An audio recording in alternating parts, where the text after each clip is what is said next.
শিলিগুড়ি পৌর নিগমের অন্তর্গত ডাবরা মাতৃসদনের পাশে পৌর নিগমের জায়গায় যে 30 বেডের অত্যাধুনিক হাসপাতাল তৈরির পরিকল্পনা রয়েছে সেই জমি দেখতে সোমবার সেখানে গেলেন মেয়র গৌতম দেব।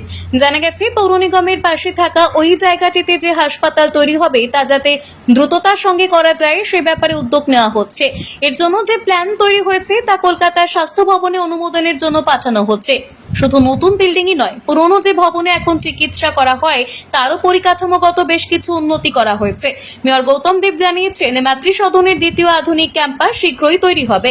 তারা আশা করছেন স্বাস্থ্য ভবনের অনুমোদনও তারা দ্রুত পেয়ে যাবেন। মেয়র জানান, মাতৃসদনে 24 ঘন্টা খোলা থাকবে, এমন ওষুধের দোকান করা হবে। তাছাড়া সেখানে ব্লাড ব্যাংক এবং চিকিৎসক নার্সদের থাকার জন্য কোয়ার্টার করা হবে।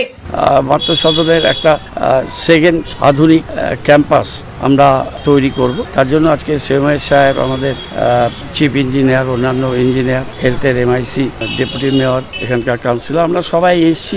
তার প্ল্যানিংটা আমরা তৈরি করেছি। সেই প্ল্যানিংটা ওনাদের দিয়ে ভেটিং করে আমাদের পাঠাতে হবে স্বাস্থ্য ভবনে। তো এটা আমরা আশা করছি যে খুব তাড়াতাড়ি অ্যাপ্রুভাল পাবো। এর সাথে আমাদের এই এক্সিস্টিং যে মাতৃসদন আছে এখানে অনেকটা জায়গা আছে, সেই জায়গাটাও আমরা ব্যবহার করব। ওই কাজটা শুরু করার সাথে সাথে এটারও আমরা প্ল্যানিংটা আমরা করছি। আমরা এই বিল্ডিংটা একটু ফেস লিফটিং করবো, অনেক পুরনো বিল্ডিং হয়ে গেছে। মোহন কর্মকারের রিপোর্ট, পাহাড়িয়া টাইমস।